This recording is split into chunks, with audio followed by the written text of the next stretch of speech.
නොදන්න තැනක දන්න අය කට්ටියක් හම්බුණා. මම දැන් ඉන්නේ නයගරා ෆෝල්ස් වල විසිටර් සෙන්ටර් එකේ.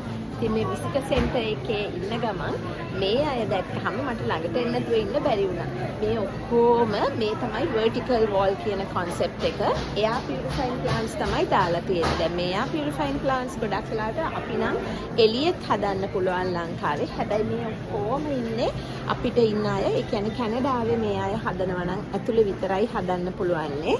මේ artificial lighting එක. මොකද එළියේ පරිසර තත්ත්වයන් වලට මේගොල්ලන් ඔරොත්තු දෙන්නේ නැහැනේ. seasons වෙනස්නේ. ඉතින් දැන් අපිට තියෙන money plant ටික, ferns ටික, spider plants ටික මේ ඔක්කොම දාලා ලස්සන wall එකක් හදලා තියෙනවා මේ නයගරා ෆෝල්ස් වල විසිටර් සෙන්ටර් එකේ. හොඳට මේ බාන්න යාලා බබාලා වුණත් එළියට දෙනවා. spider plants වල බබාලා නෙමේ හැදෙන්නේ. ඊට පස්සේ මෙතන ඉන්නේ මුල් ඇවිල්ලා ආපහු අලුත් අය හැදෙන්නේ. ඉතින් මේ wall එක දැක්කහම මට ආස හිතුනේ මොකද ඔක්කොම තියෙන්නේ අපේ පරිසර තත්ත්වයන් වලට ගැලපෙන air purifying plants මේගොල්ලන් මේ ඇතුලේ හදනවා. ඉතින් විශේෂ වෙහසක් අරගෙන ඒ අවශ්‍ය පරිසර තත්ත්ව දීලා මේක අපි හැමෝම දන්න ගොඩාක් එයාපෝට්ස් වලත් මේ concept එක තියෙනවා. ඉතින් ගෙදර වුණත් අපි මේක තමයි කරන්නේ indoor plants තියලා.